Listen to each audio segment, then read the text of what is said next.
everyone. Welcome back to In It to Win It Sports Broadcasting. I'm your host, Antonia Costa. I'm here today with tennis star Bianca Molnar. How are you doing today, Bianca? I'm doing good. How are you? I'm doing great. Well, awesome. Now I'd like to go straight into talking about how your amazing tennis journey and career began. At what age did you start taking tennis more seriously and wanting to achieve such high goals for yourself? I started tennis since I was 4. So I was just playing it for fun because my older sister played it. But I started taking it more seriously around when I was 11, 12, and I started playing national tournaments and noticed that my ranking was going higher. So that's when I started taking it more seriously. Awesome.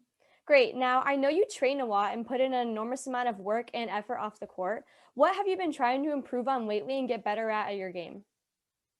What I've been trying to improve is my footwork and moving on the court because that's very important. Because not only do you have to hit the ball correctly, but you also have to move in a certain way and fast enough to get to each ball. So I've been working on my on-court footwork. Awesome. How do you prepare when you know you have a big tournament coming up? What does the week look like for you? My week turns out to be very busy as I practice more and I work on more things, more technical things like my forehand, backhand serves are very important returns. I also get ready mentally as I write down things or strategies on how I can play during the match. And yeah, that's pretty much Awesome. what I do. That, that's important. Yeah.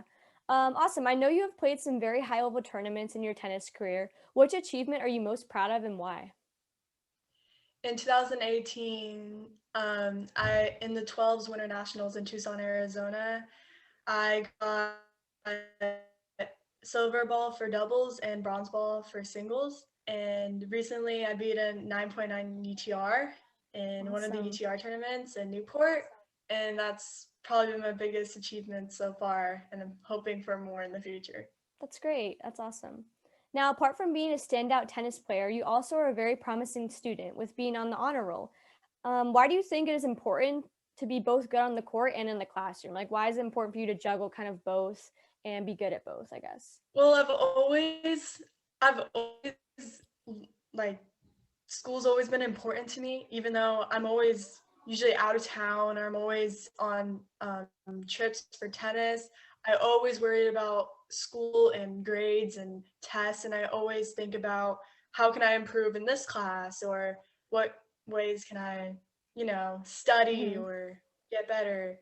Because like not only is it all about tennis, but school's very important to me too. And I've always worked hard and always been in my room studying and doing all my homework because it's just important to me. I mean, grades, school, it's always been Hmm. important. Absolutely, for sure. Got to keep it balanced.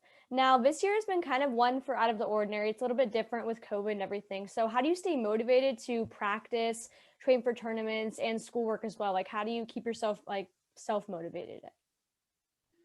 Well, for tennis, the first few months of quarantine, all the courts been closed, tournaments had been postponed, nothing was going on.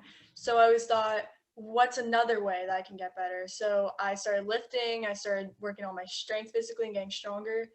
Um, and I thought of it as an opportunity to get better. I motivated myself as thinking this is the opportunity to work on specific things because before I would have tournaments every weekend and during the week it's just been very tight schedule. So during quarantine, I worked on specific things. And for school, I don't know. It's always been on.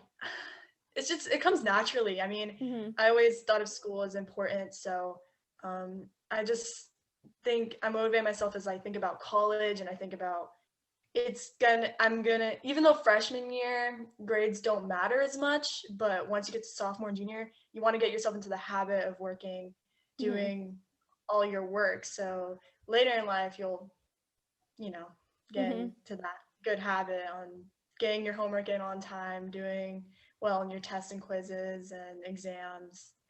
So Awesome. That's a great answer. Now, what is your long-term goal for tennis? What do you kind of hope to achieve by your senior year in high school?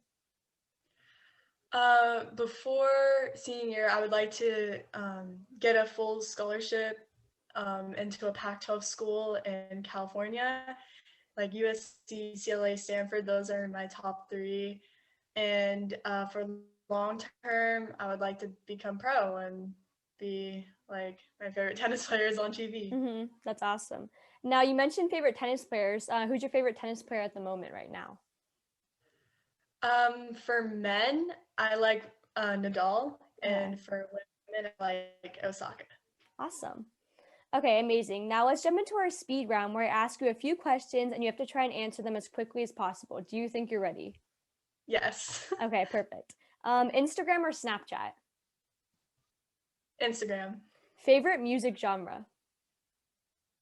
Alternative. Cardio or weights? Cardio. Forehand or backhand? Forehand. Favorite vacation spot? Budapest, Hungary, because that's where my family's from. Okay. I love it there. And then US Open or Australian Open?